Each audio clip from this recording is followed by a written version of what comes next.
va ressembler à quoi? Alors, consultant sport, diplômé de l'INDS d'Abidjan, de l'Université Paul Sabatier et de l'ISTC d'Abidjan. Il a une carrière comme footballeur dans le championnat national et comme entraîneur. Il totalise plus de 25 années d'expérience. Sangaré Mohamedou, consultant sport.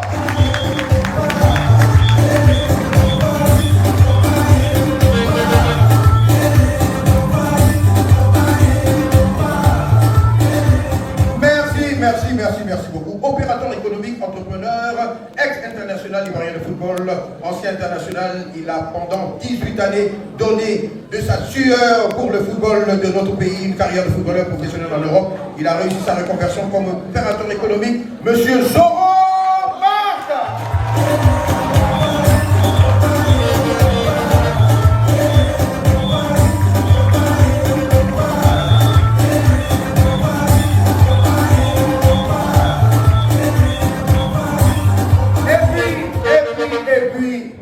Maintenant, j'aimerais attirer votre attention. Il n'y a que les passions et les grandes passions qui puissent élever l'âme aux grandes choses. C'est un passionné. À travers son engagement en tant que footballeur, il nous aura communiqué cette valeur patriotique. Son aura et son charisme en font aujourd'hui une légende. Il fait partie de notre histoire. Il souhaite contribuer à l'avenir de notre football. Pour vous, il est Tito Barbadé. La légende. Au soir du 23 avril, ce sera président du Dieu Yves.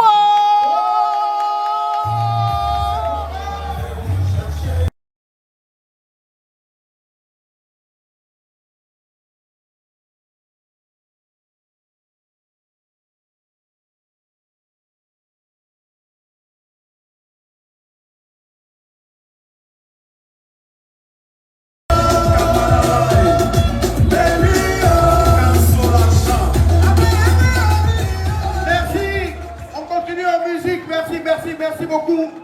La régie, toujours la même musique, car nous allons continuer.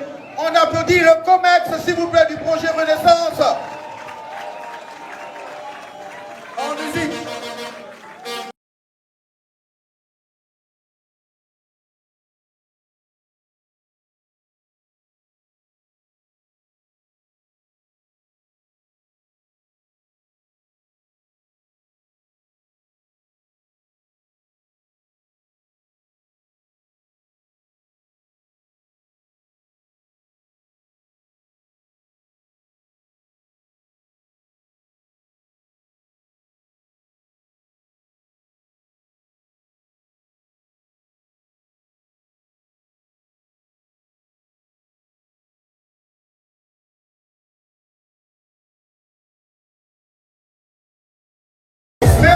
Merci beaucoup, merci.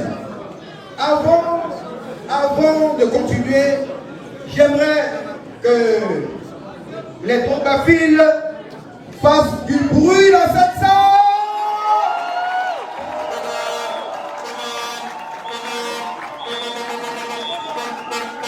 Alors, merci beaucoup, merci. Maintenant,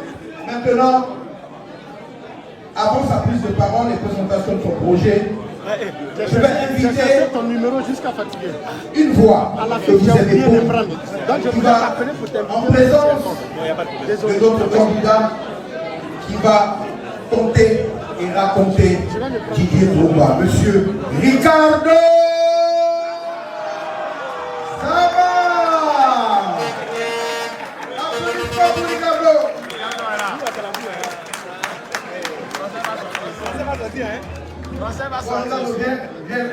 On ne peut pas l'idée.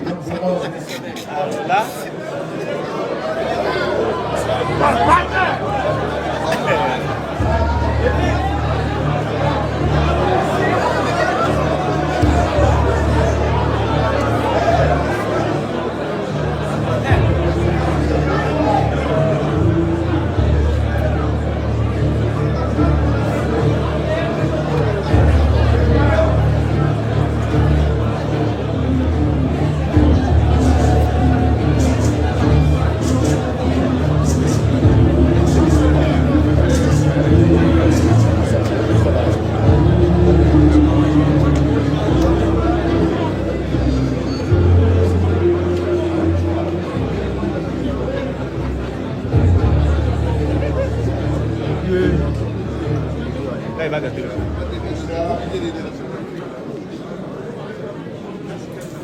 Bonsoir, mesdames et messieurs, et bienvenue en ce lieu qui a enregistré la plupart des moments tigres de l'histoire de la Côte d'Ivoire. Bienvenue à cette conférence de presse initiée par le porteur du programme Renaissance, et j'ajouterai bien volontiers Renaissance mutative du football ivoirien.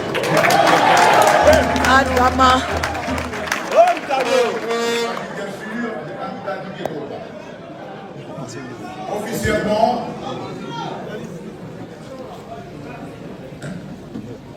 vous avez des soucis avec mon micro? Officiellement candidat à la présidence de la Fédération ivoirienne de football, au bout de nombreuses péripéties, faites de bousculades, de crocs en jambes et parfois même de glissements de terrain, qu'il a pu enjamber grâce au soutien éléphantesque de tous les amoureux du football ivoirien et de tous les Ivoiriens désireux de voir se professionnaliser enfin le football de leur pays. Mesdames et messieurs les journalistes, chers invités, l'heure est grave. Le football ivoirien est non seulement à la croisée des chemins, mais il porte sa proie avec une pénibilité telle qu'il faut voler immédiatement à son secours. J'aurais pu me parquer à une présentation compendieuse de notre football, et puis laisser toute la place aux conférenciers, mais pour qui a passé plus de 20 années dans le milieu de ce football, il importe absolument d'en dresser le tableau clinique ab initio, c'est-à-dire dès le début, afin que les uns et les autres mesurent pleinement la gravité de la situation et que nous, journalistes et surtout présidents de club, votants, abordions désormais la question du football ivoirien, non plus avec des arguties du genre il n'a pas d'expérience, il ne partage pas de l'argent à beaucoup de gens, mais avec des arguments de poids, comme il a les ressources humaines compétentes, une carapace financière inoxydable, de la probité et une méthodologie à la fois efficace et réaliste, un raisonnement à la conclusion duquel apparaît distinctement l'image de celui qui peut sauver notre football.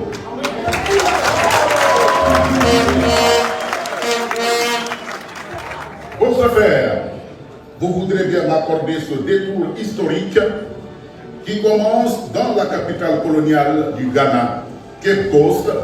Nous sommes en 1920. Les fonctionnaires ainsi que les matelots anglais qui y travaillent s'adonnent à un divertissement inconnu des populations autochtones, le football.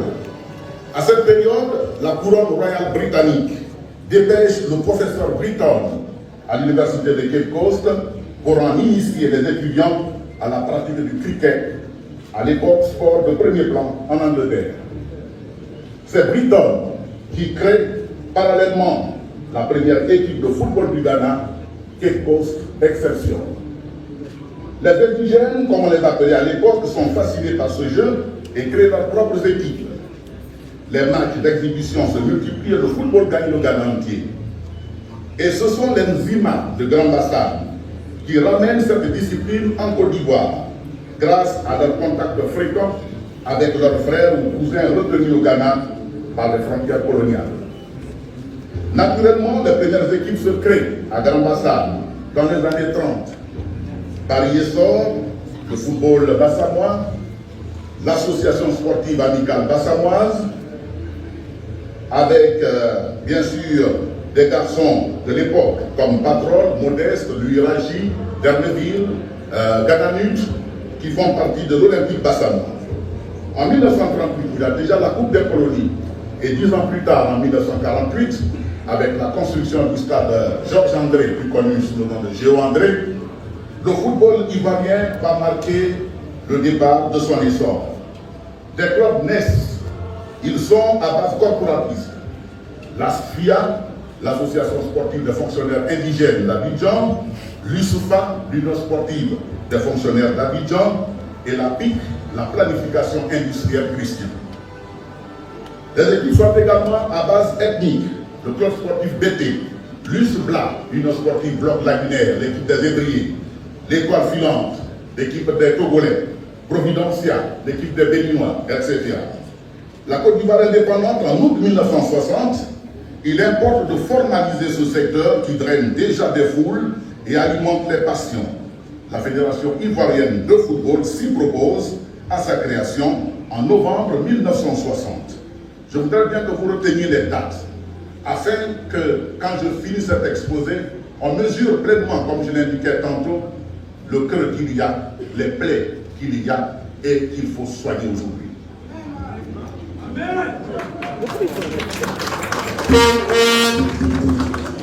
Germain Kofi Gado, Moïse Bonini, Jean-Pierre Nkata, Mathieu Ekra, le docteur Hubert Varlet sont à la tâche. Le premier gouvernement, Houphouët-Boigny, ne compte pas de ministère des Sports, mais un secrétariat d'État à la jeunesse et des sports. C'est le deuxième gouvernement du président Houphouët, celui du 15 février 1963, qui marque le ministère de la jeunesse et des sports dirigé par M. Bayardé Padilla. Les attributions de la Fédération ivoirienne de football se précisent en 1968. Il s'agit entre autres d'assurer par tous les moyens le développement, la promotion et le contrôle du sport d'association de football sous toutes ses formes, coordonner les activités des clubs et s'assurer de leur fonctionnement au plan administratif et juridique, constituer et gérer les équipes nationales de football, organiser et contrôler la qualité de la formation, notamment par des cours, conférences, stages et examens se rapportant au football, etc. Des présidents se sont succédés à la tête de l'instance fédérale: Kofi Gado, Ekra Mathieu, Ibrahima Koulibaly, Hubert Varlet, Camille Audier, Amani Goli, Jean Brizouabi, Evan Emmanuel, René Duby, Bien Bousséinou, Jacques Anouma, Sidi Diallo. Hommage à tous ces messieurs qui ont joué leur partition, chacun dans son registre.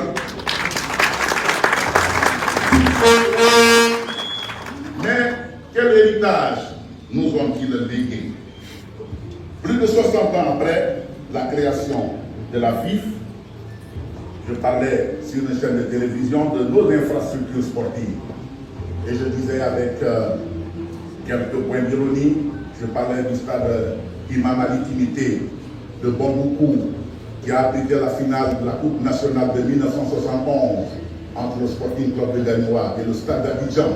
Pour ceux qui se le rappellent encore, 26e minute, but du Sporting, une forte pluie et le match est arrêté. Aujourd'hui, Ali Timité n'est que l'ombre de lui-même. Vous faites un piège à Ali Timité, il prend 3 aboutis avant que vous ne sortiez du stade. Nous avons la chance de parcourir le pays. Je parle avec beaucoup de pincement au cœur du stade régional de Divo. C'est une calvitie gravelleuse. Beaucoup de stades de Côte d'Ivoire, notamment le stade de Thomas d'Aquin, le stade de Bibocro, connaissant Ambroise, nous n'avons pas d'infrastructure sportive 62 ans après. Le traitement des footballeurs. Il y en a qui mangent ce que nos amis vous l'appellent mamie avant d'aller jouer au football.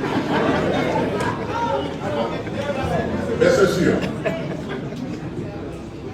Et parlant d'infrastructure, aucun club de Côte d'Ivoire n'a un véritable terrain d'entraînement. J'ai encore mal quand je dis club, parce qu'en fait, il n'existe pas encore de club en Côte d'Ivoire. La FEC essaie de se rapprocher de ce que les Blancs appellent un club. Nous avons des équipes en Côte d'Ivoire et non des clubs. Et quelqu'un vient pour qu'il y ait des clubs.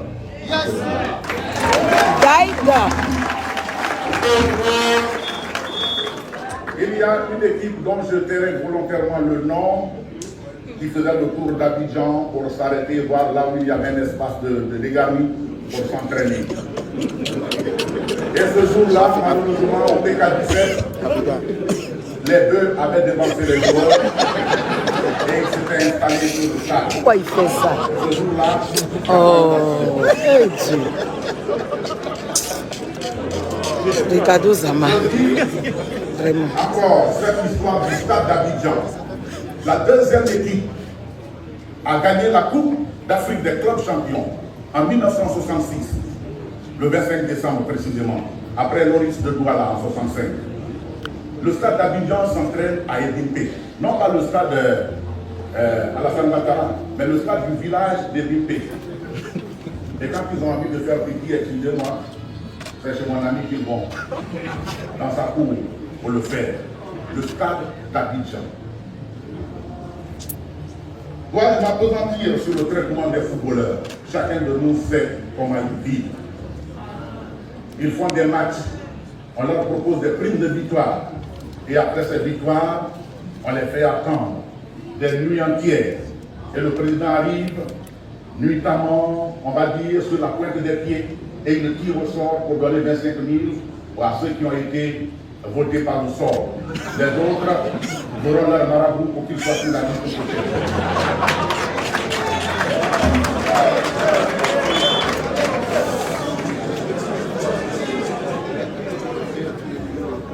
Le candidat Didier Drogba va venir et il va vous parler, il est mieux placé pour le savoir. Mais mes recherches m'ont permis de voir et de comprendre qu'en Angleterre, par exemple, en 4e division, un joueur peut percevoir 7 millions de francs CFA. En 4e division anglaise.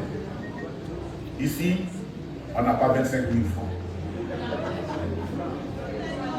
Parlons des arbitres. Des arbitres qui officient à plus de 100 km au-delà d'Abidjan, 120 000 francs. Les 120 000 francs, c'est leur transport, leur nourriture et leur hébergement.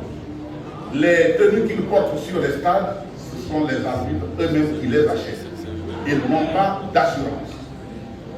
Alors, quand je regarde un peu le traitement des arbitres en Ligue 2 française, comparaison n'est pas raison, mais il faut s'appuyer sur ce qui est bon pour changer.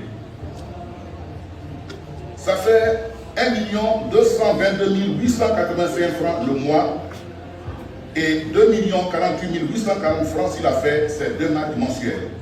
Il récolte donc 3 271 725 francs.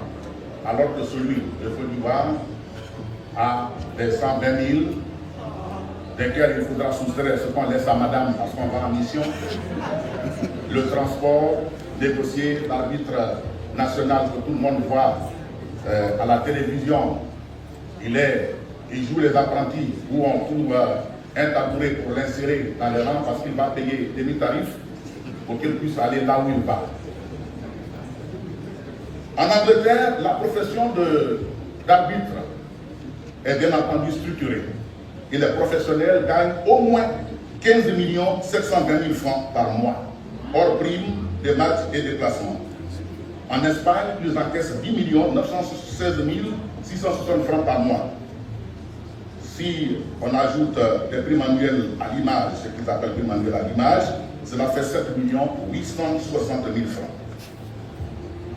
L'arbitre de Ligue 1 en Côte d'Ivoire, d'amélioration en amélioration, il avait une prime de 30 000 francs CFA pour ceux qui officient à Abidjan et 70 000 hors d'Abidjan. Aujourd'hui, les arbitres qui officient à Abidjan, je l'ai dit, ont 120 000, 70 000 ou 120 000 selon leur grade et les lieux où ils officient. Alors, on regarde le traitement des entraîneurs. Je vous dis en passant, je voudrais vous dire tout cela de façon compendieuse, mais il faut que nous prenions le temps d'expliquer pourquoi il y a un candidat et pourquoi il faut opter pour ce candidat. Donc, je vous demande pardon, on va prendre le temps qu'il faut pour le faire. J'indique donc que les entraîneurs ivoiriens, pour la plupart, ont fait leur diplôme en Europe, notamment l'université de Leipzig. Quad de Georges, Nguessan Clément, Boué Norbert, il a fait son diplôme d'État au Brésil. Gabriel Kaïblaï, diplômé de l'INSEP Paris, il a fait l'université de Sherbrooke au Canada et l'université de Roumanie à Bucarest. Il est professeur de football. Ce qu'il enseigne à l'INJS, c'est le football. Nous avons donc des entraîneurs de qualité à qui on propose entre 600 et 800 000 francs par mois.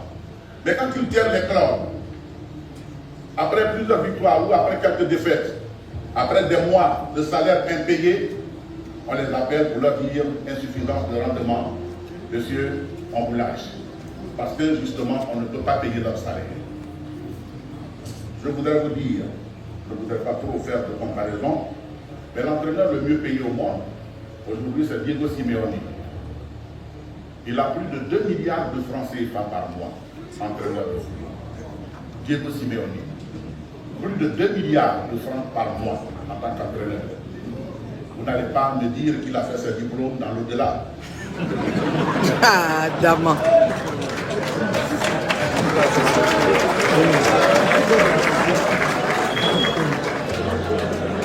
Le traitement des médecins. Chez nous, ils gagnent 25 000 francs. Et les secouristes, qui piquent chaque sprint quand il y a un blessé pour traverser tout le terrain, ils ont 10 000 francs par match. En France, les médecins du sport ont des salaires de 3 niveaux. Les salaires bas sont de 1 389 145 francs. Les salaires moyens, 3 755 330 francs par mois. Et les salaires élevés, 10 916 665 francs par mois. Je voudrais donc m'arrêter là pour ne pas prendre tout le temps. Sinon, on finira par détaler les mots, on va dire, qui crucifient notre football.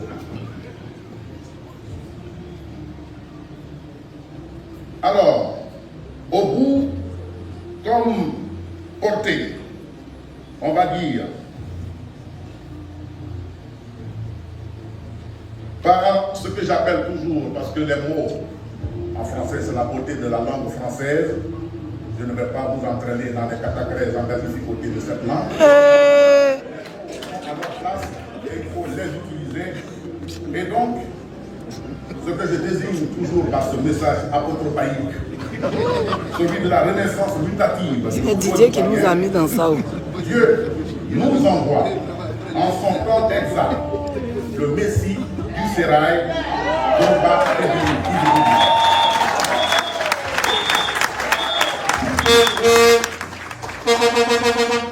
C'est lui qui a alimenté et agrémenté la fève enzymatique de l'amour que chaque Ivoirien porte pour l'équipe nationale de Côte d'Ivoire.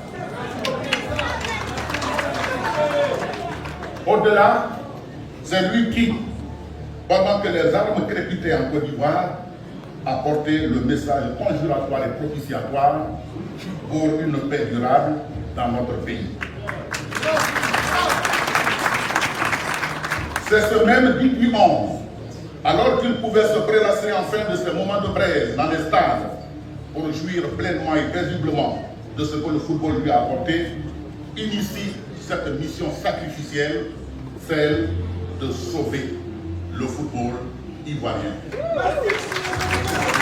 Mesdames et messieurs, voici donc planté le décor de notre football. J'ai fait ce retour pour que les journalistes de Côte d'Ivoire prennent le bon parti. Les journalistes de Côte d'Ivoire sachent d'où nous sommes partis, comment le football est entré ici, qu'est-ce que les acteurs de ce football vivent, et enfin dire objectivement le nom de celui qui peut sauver notre football. Parce que moi, Ricardo Dama, qui suis devant vous, je peux faire des propositions au-delà de celles de Didier Drogba. S'il dit par exemple qu'il va donner 150 millions au club de D1, je viendrai sur ce plateau pour dire, moi, Ricardo Dama, je propose 200 millions au club de première division. Mais vous qui me connaissez, où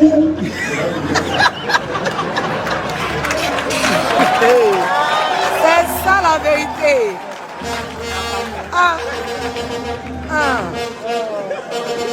Poupou. En tout cas. Que nous avons avec nous l'homme qui a les ressources humaines nécessaires. Et je l'ai dit, l'homme qui a la carapace financière inoxydable. L'homme qui a des arguments pour traduire dans les faits le projet qu'il va vous proposer. Cet homme-là, c'est Didier Drogba. Didier Drogba papa prend pas crédit.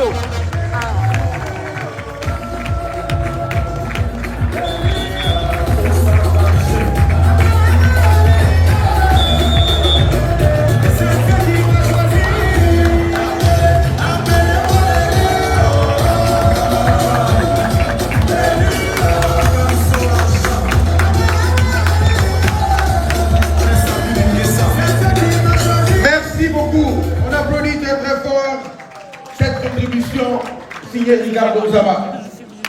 Nous allons maintenant, et avec votre accord, entrer dans le vif du sujet. Il a pour lui son charisme. C'est une fierté planétaire.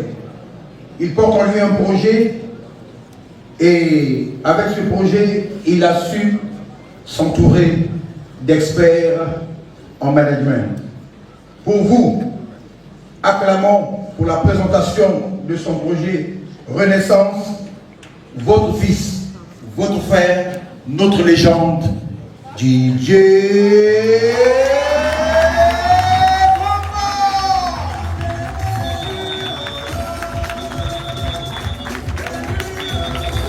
On peut l'encourager.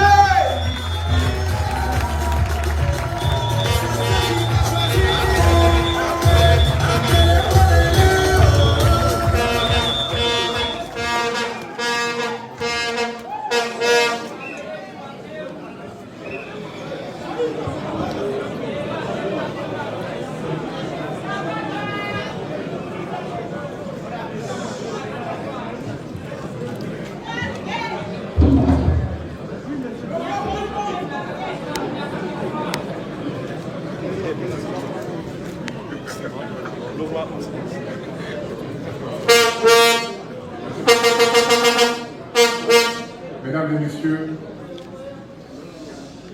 honorables invités, chers amis de la presse, bonjour.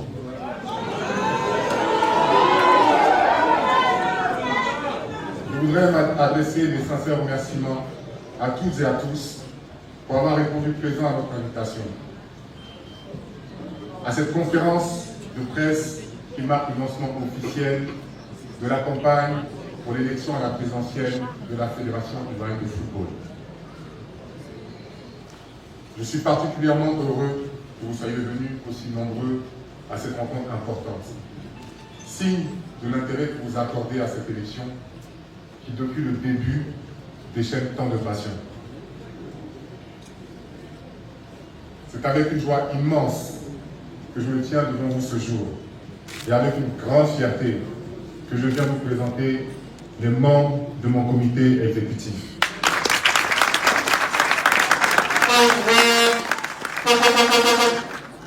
Ces femmes et hommes de grande qualité que j'ai eu l'opportunité de coopter personnellement et qui ont, soit dit en passant, librement choisi de m'apporter leur soutien à titre personnel. Ceux-ci ne représentent en aucun cas les intérêts d'un quelconque opérateur économique. Les valeurs communes qui nous rassemblent et autour desquelles s'articule le projet Renaissance sont l'engagement, l'ambition et l'innovation. Je suis heureux de venir vous présenter le programme du projet de la Renaissance du football ivoirien. J'avais tellement hâte. J'ai observé avec beaucoup d'attention l'engouement que suscite ma candidature depuis le départ. Le football est un sport fédérateur, rassembleur, créateur d'espoir et de développement inclusif. Ainsi, l'ensemble de la population se sent naturellement investi du sujet. Comment peut-on s'étonner face à cette implication de femmes et hommes, jeunes, moins jeunes, sans distinction? Le football nous concerne toutes et tous. Et il me revient souvent que l'on s'étonne que le débat se passe sur les réseaux sociaux. Mais ne sommes-nous pas dans l'ère même du digital et des réseaux sociaux? Ce sont des lucarnes modernes accessibles à tous, à la disposition de la jeunesse africaine et qui, à mon sens, sont utilisées légitimement, dès lors que l'on reste dans le respect des règles, dans le débat d'idées et non de personnes. il est inédit dans l'histoire des élections de la Fédération ivoirienne de football que l'ensemble des Ivoiriens se sentent impliqués ainsi et je m'en réjouis. Il est plus que temps que l'institution évolue dans le sens de la transparence, de la bonne gouvernance, de la modernité des process, afin que l'ensemble des acteurs puissent bénéficier de ce qui leur revient dans le but de la performance. À l'image du dit engagement et engouement populaire, ma candidature est celle de l'unité, de la vérité, et elle est celle des acteurs, de toutes et de tous. Merci.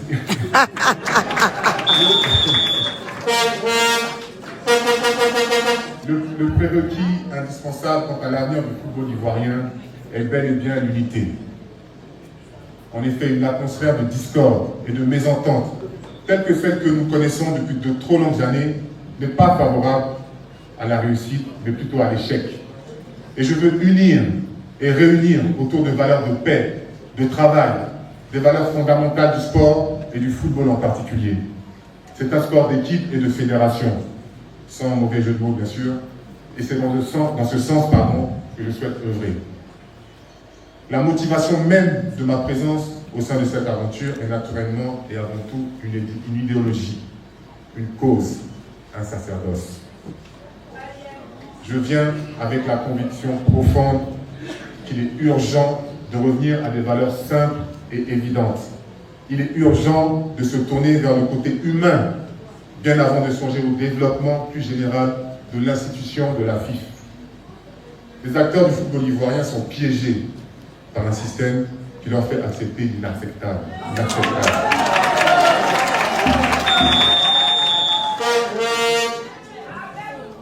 Et ce sont leur dignité, leurs droits, leurs perspectives et leurs avenirs qui sont conditionnés et bafoués.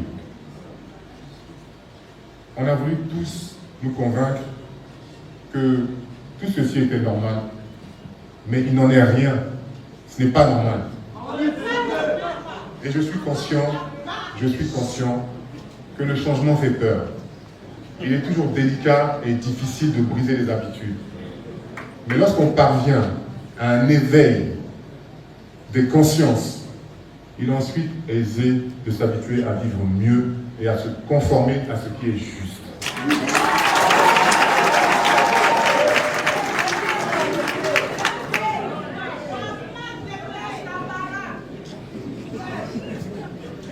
Connaître ballon et connaître français vont de pair.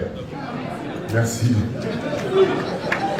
Je continue en disant que je suis aujourd'hui candidat pour rendre justice à l'ensemble des acteurs du football, même à ceux qui ont été instrumentalisés contre moi, contre le projet de la Renaissance. C'est ton bon cœur là qui fait qu'on est là lutter comme ça. C'est gentil, hein, tout le monde là, voilà ça maintenant. Le programme Renaissance s'articule avant tout autour du bien-être des acteurs sans lesquels le football ne saurait exister.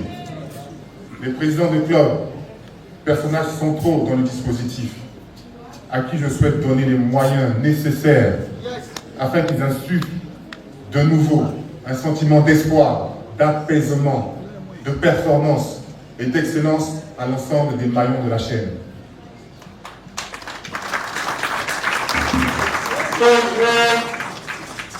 Les joueurs, nos jeunes frères et sœurs, qui peinent à retrouver espoir et dont toute perspective d'avenir est remise en question. Les entraîneurs avec qui j'ai échangé hier, qui manquent de moyens, d'infrastructures, de formation. Les médecins qui sont démunis d'outils pour soutenir nos joueurs. Et enfin les arbitres, pour répéter mon grand frère Ricardo Zama, qui ne perçoivent plus réellement ou de réelle rémunération. Alors les piliers stratégiques à développer dès ma prise de fonction sont les suivants. Les acteurs en premier lieu. Il est primordial, avant toute chose, de s'atteler à revoir leur statut, œuvrer à la mise en place de programmes d'accompagnement, de formation et de modernisation des clubs. Les infrastructures sont à leur tour essentielles à développer, à moderniser, à entretenir, afin de bénéficier rapidement d'un parc de stades et de centres de formation décentralisés, permettant d'élever le niveau des championnats, d'attirer des sponsors et de faire éclore de nouveaux talents. C'est de ça qu'il s'agit.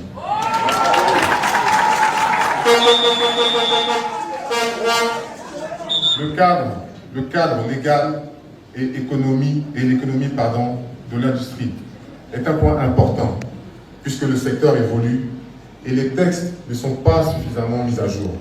Il faut les réformer en profondeur et de façon plus régulière afin qu'ils soient adaptés aux réalités actuelles et qu'ils épousent une vision prospère de l'avenir du football. Les formations, qui sont l'essence même du développement, et donc évidemment de l'industrie du football, seront omniprésentes à chaque étape du processus. L'ensemble des acteurs doivent bénéficier de façon continue.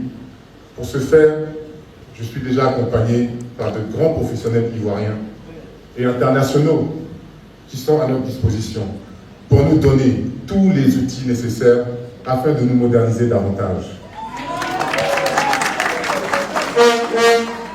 En ce point, je souhaite apporter un aspect inédit. Je tiens particulièrement à ce que la presse ivoirienne puisse bénéficier, elle aussi, de formation.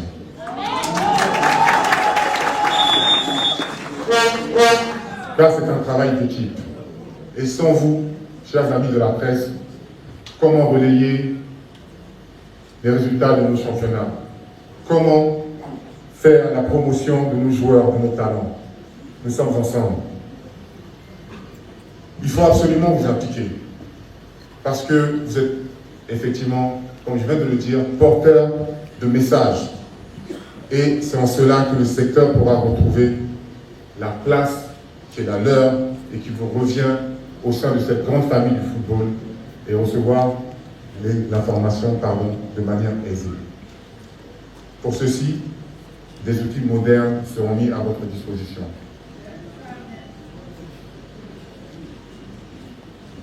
Mesdames et messieurs, tout programme engage une promesse. Et c'est de façon solennelle que je me tiens ici, afin de réaffirmer celle que je compte tenir dès mon élection. Je m'engage à poser des actions fortes à l'endroit des clubs, à l'endroit des acteurs au niveau social et sociétal, puisque le projet Renaissance est avant tout un projet sociétal. Pour les clubs, je me suis donné les moyens de très rapidement pouvoir augmenter drastiquement les subventions, passant de 75 à 150 millions pour les clubs de Ligue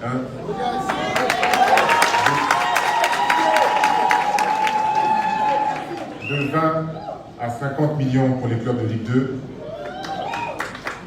de 15 à 30 millions pour les clubs de Ligue 3.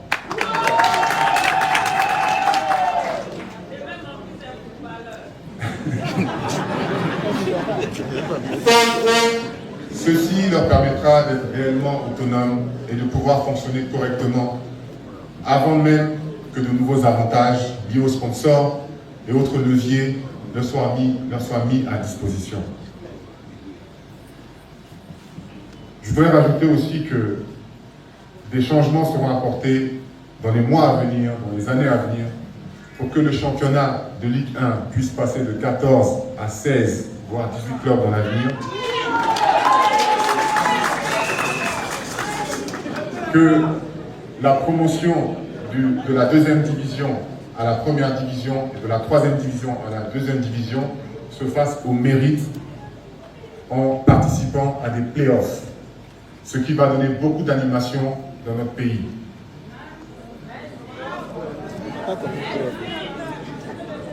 Les premiers, bien sûr, monteront automatiquement, ne vous inquiétez pas. Je ne connais pas playoff, mais il faut faire. C'est bon. Je ferai en sorte que l'on bénéficie de subventions pour permettre à nos clubs de terminer leur championnat en cours. Je me suis engagé à doter chaque club, toutes ligues confondues, de cars pour leurs équipes.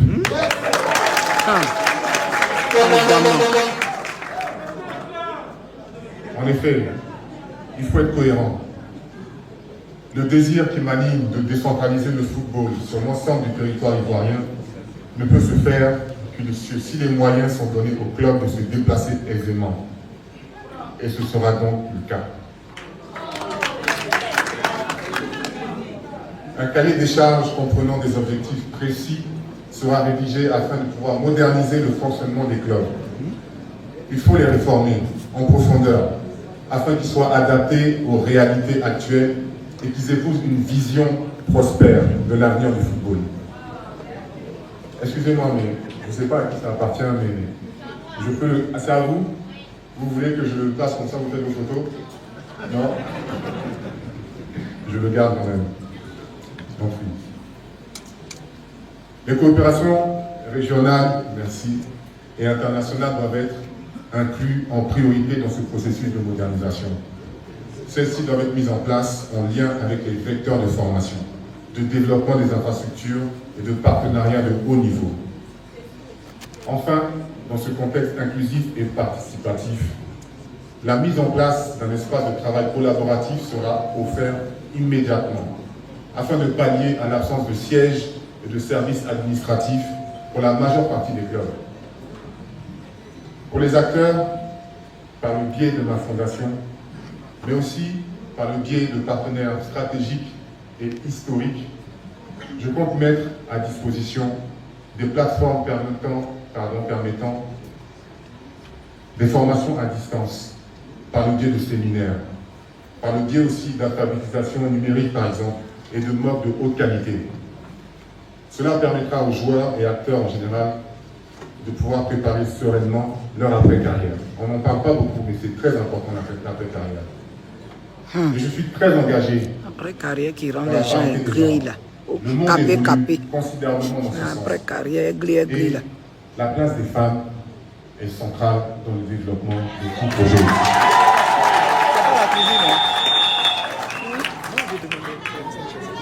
Aussi, je compte valoriser le championnat féminin et œuvrer à développer les performances des joueuses. Il y aura aussi dans notre projet un programme immobilier pour faciliter l'accès au logement à l'ensemble des acteurs. Qui sera mis en place dès ma prise de fonction. J'ai déjà à mes côtés et présent dans la salle des partenaires concrets qui sont prêts à travailler avec nous dans ce sens. L'assurance maladie devra être effective immédiatement. Et enfin, un programme d'investissement est en cours de rédaction afin de permettre aux acteurs, notamment aux joueurs et aux joueuses, de préparer leur reconversion. Je prends par exemple l'investissement commun agro-pastoral.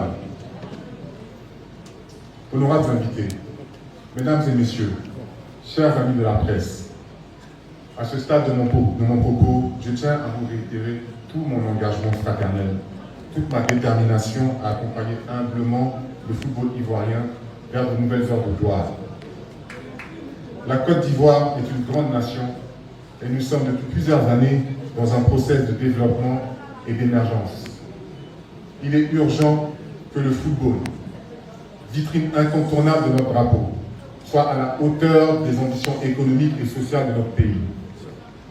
Le football, au-delà de sa dimension sociale du développement, est une lucarne forte de publicité pour notre patrie.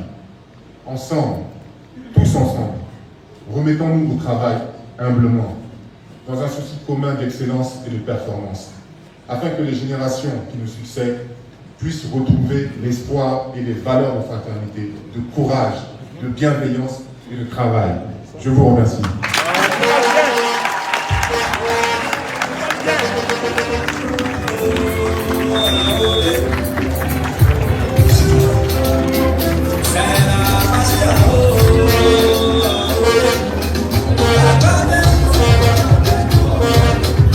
Merci aux candidats du projet Renaissance. Nous allons maintenant passer à la phase questions-réponses. Et nous avons invité aux côtés du candidat Didier Zoukra, le président Koné Abdoulaye et M. Paul Ledjou pour l'assister. Voilà. et permettre à nos journalistes, grâce aux échanges, d'avoir réponse à leurs préoccupations. Vous serez gentils de citer nos organes et non afin, bien sûr, de pouvoir fixer